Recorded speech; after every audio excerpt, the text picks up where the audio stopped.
कहानी शुरू होती है रोजेक नाम का एक लड़का से, जो थोड़ा बदमाश और चालक था। वह मामूली घर का लड़का था।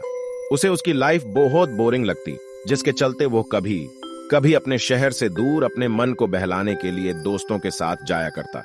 रोजेक की एक छोटी बहन और माता पिता ही थे, जिसे वो अपना परिवार कह सकता था।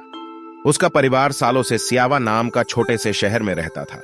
रोजेक की 4 दोस्त थे, जिसके साथ हमेश वो बाहर घूमने जाते। उनकी दोस्ती बहुत गहरी थी।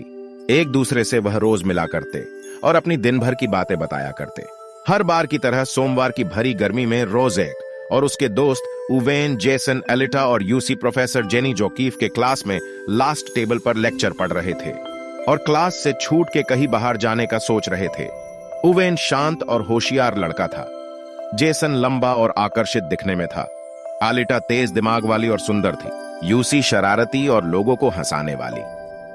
उनकी बातें खत्म ही हो रही थी कि प्रोफेसर का आवाज जोर से गूंजती हुई आई और पांचों की मुंह चुप हो गए।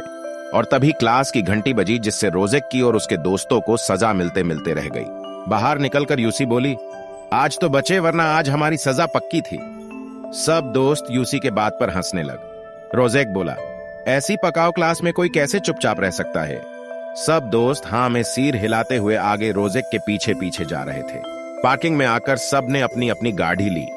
एक दूसरे को अलविदा कहते हुए घर को रवाना हुए। रोजेक घर आकर अपना नाश्ता करा। थोड़ी देर अपनी बहन को खिलाया।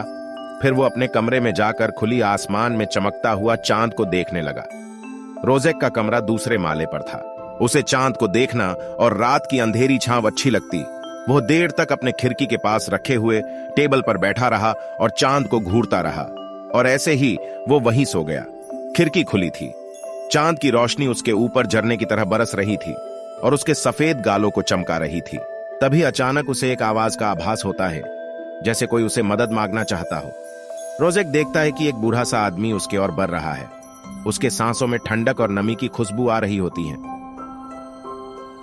वह से जाना चाहता था, लेकिन उसके हाथ पैर जैसे वहीं जरे हो। वह चाहते हुए भी कुछ कर नहीं पा रहा था। उसके आंखों में तेज सफेद रोशनी आ रही थी और वो बूढ़े आदमी के हाथ उसकी ओर बढ़ा रही थी। और तभी एक और आदमी का झलक दिखा और वह अपने नींद से उठ गया। रोजेक जोर जोर से सांसें भर रहा था। उसकी पिठ दर्द कर रहा था, क्योंकि वह टेबल पर खिड़की के पास बैठे हुए ही सो गया। थोड़ी देर उसे अपने सपने का एहसास होते ही वह सोचने लगा और अपने आप को सवाल पूछा, यह कैसा सपना था, मुझे कुछ याद क्यों नहीं आ रहा। और वो आदमी सफेद लंबी दाढ़ी वाला, ऐसा किसी बूढ़े आदमी को मैंने आज तक नहीं देखा। और वो मुझे क्यों बुला रहा था। फिर कुछ सोचते हुए रोजेक मुस्कुराया और आईने के सामने जाकर बोला, यह तो सपना ही था। बाकी मैं कौन सा कोई हीरो या जादूगर हूं जो दूसरों को मदद कर सकूं।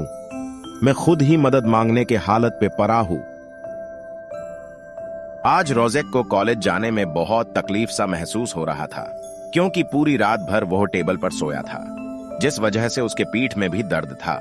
कुछ देर सोचने के बाद वो अपने दोस्तों को मैसेज करके बोला, हेलो दोस्तों, आज मैं कॉलेज नहीं जाने वाला, मुझे मन नहीं है। तभी ऑनलाइन आते हुए जेसन ने कहा, मैं भी यार, तूने दिल की बात बोल दी। सारे दोस्त ने पक्का कर लिया कि उनमें से आज कोई नहीं जाने वाला। सब अपने अपने काम में जुट गए। शाम होने पर था। तभी उवेन का मैसेज आया, जिसमें लिखा था कि आज की रात टूटता हुआ तारा आसमान में दिखेगा। क्या तुम सब आना चाहते हो मेरे साथ? सियावा से थोड़ा दूर एक हमारा घर है, जहां कोई अत जाता नहीं, वह से आसमान पूरा दिखेगा। अगर आना चाहते हो तो कुछ प्लान बनाते हैं। चलो, सब साथ होंगे तो मजा आएगा। ये देखते ही एलिटा तुरंत टेक्स्ट करती है, हाँ यार प्लीज, कोई मना मत कर देना। रोज रोज कहां हमें टूटता तारा दिखता है।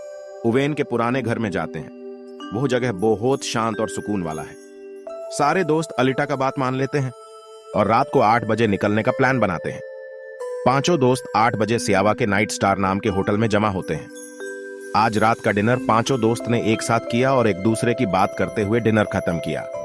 तभी यूसी बोली, अरे यार 10 बज गया, हमें जाना है ना, चलो, वरना स्टार हमारे लिए रुका नहीं रहने वाला। उवेन बोला, हाँ, आज न्यूज में बोल रहे थे कि टूटता तारा का नजारा बहुत खूबसूरत होगा और ये पूरे 30 सालों में एक ही बार होता है। समय कुछ 11:25 बजे होगा। चलो अब जाते हैं। सारे दोस्त डिनर का बिल देकर वहां से रवाना हुए। रोजेक और उवेन एक ही गाड़ी में थे। आलेटा और यूसी दूसरी गाड़ी में, और जेसन धीरे धीरे एक गाड़ी से आ रहा था। तभी रोजेक चिल्लाते हुए जेसन को बोला, क्या हुआ जेसन, मेरे भाई कोई तकलीफ है क्या? गाड़ी क्यों इतनी धीरे चला रहा है? वरना तो सबसे तेज तू ही चलाता है। जेसन कहा, कुछ नहीं यार, मेरा गाड़ी का ब्रेक टूट गया है जब मैं उसे निकल रहा था तब, इसलिए अगर तेज चले तो मैं संभाल नहीं पाऊंगा। ओवेन बोला, कोई नहीं, हम सब तेरे साथ धीरे धीरे ही चलते हैं। ठीक है। आलेटा और यूसी भी धीरे चलाने लगी। कुछ देर जाते ही रास्ते के पास से तेज रोशनी सी दिखाई दी और आलेटा गाड़ी को संभाल नहीं पाई। आलेटा और यूसी गिर गए। उन्हें चोट नहीं लगी, पर गिरने से गाड़ी का पेट्रोल गिर गया और गाड़ी चालू ही नहीं हो रही थी। आलेटा और यूसी घबराए हुए थे। तभी रोजेक माहौल को शांत करते हुए बोला, कोई बात नहीं आलेटा, तुम मेरे पास से पेट्रोल ले लेना, मेरे गाड़ी में एक बोतल है पेट्रोल का।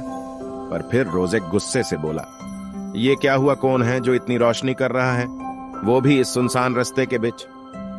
यूसी बोली, कोई चोर डकैती होंगे, हमें क्या, चलो हम चलते हैं वरना तारा चला जाएगा।